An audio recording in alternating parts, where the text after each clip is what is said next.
Laikraksts Zemgales ziņas redakcijas darbs šodien parauzēts jau kopš pusdienas laika, kad starp pastsūtījumiem saņemt arī kādu dīvainu vēstuli, kas adresēta žurnālistam Edgaram Kupčam. Vai ir jau nācies kādreiz satikties tev personīgi ar šādiem sūtījumiem? Ar ko? Ar šādiem sūtījumiem. Nē, tāds sūtījums ir pirmo reizi un nav ne jausmas, kāpēc tāds. Ir, protams, internetu komentāri visādi bijuši adresēti, bet tie jau visiem žurnālistiem ir. Uz notikumu vietu izbraukuši gan ugunsdzēsēji, gan ātrā medicīniskā palīdzība, gan policija un radiologi.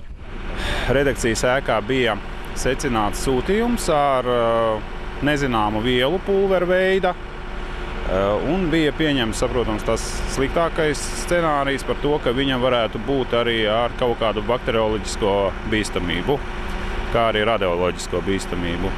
Tika izcelti speciālie dienesti, kuriem ir jādarbojas atbilstoši izstrādātai instrukcijai. Pāris stundu laikā atbildīgie dienesti secinājuši, ka radiācijas draudi nepastāv. Viela tika apsekota, radioloģiskais fons netika secināts. Vielu izņēma, ielika speciālā konteinerā un aizveda uz Rīgu uz pārbaudi.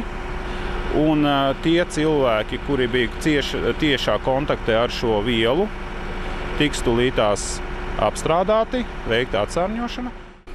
Sūtījuma izcelsme vēl nav noskaidrota, par notikušo uzsākts krimināla process. Sandra Leitāne, Andris Pāns, TV Spektrs.